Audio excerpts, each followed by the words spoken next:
Here's Zoe Saldana at the LA premiere of Infinitely Polar Bear. She wore a one-sleeved, Louis Vuitton throw rug. I think this would have been a passable dress with no sleeves.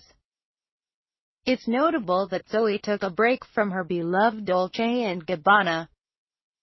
Zoe has a new interview about juggling parenting and work. From the moment Zoe thanks the media for invading her privacy by noticing her pregnancy, I knew she'd be full of opinions. Zoe has not disappointed. Since giving birth, Zoe's given her thoughts on archaic sleep training, frustrating body struggles, and how it's okay to be a self-focused mom. My take is that Zoe thought motherhood would be much less difficult than the reality. Zoe's latest crusade involves the high cost of childcare, which is common knowledge for anyone with kids. Zoe thinks we don't know this already. She told USA Today about how she argued with studios over who should pay for her nannies. This is amazing. She nearly lost jobs by getting pregnant. Let me tell you something. It will never be the right time for anybody in your life that you get pregnant. The productions I was slated to work on sort of had a panic. I heard through the grapevine there was even a conversation of me being written off of one of the projects. I was like, oh my God, are you kidding me? It's this bad. Right when I just feel super duper happy. Is that inconvenient for you? That me, as a woman in my 30s, I finally am in love and I am finally starting my life.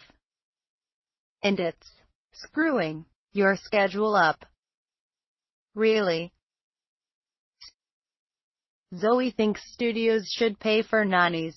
Studios spend more money sometimes perking up male superstars in a movie with a really fat penthouse or them staying in a yacht instead of them staying on land. But then a woman comes in going, okay, I have a child. You're taking me away from my home. You're taking my children away from their home. And you're going to make me work a lot more hours than I usually would if I was home. Therefore, I would have to pay for this nanny for more hours, so I kind of need that. And they go, nope, we don't pay for nannies. From USA Today. The paper got a hold of Paramount, the studio behind the new Star Trek movies. Paramount wouldn't talk, so Zoe's rep clarified the issue had been resolved prior to when this interview was conducted.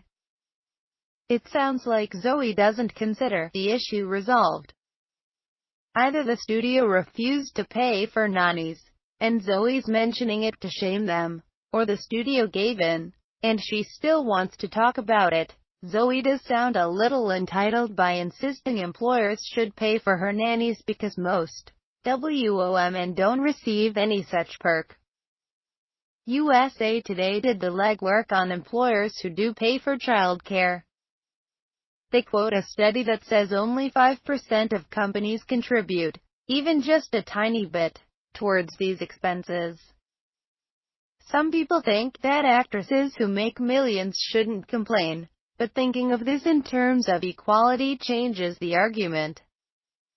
If male actors are getting crazy perks too, like penthouses and yachts, nannies aren't too unreasonable of a request for an actress.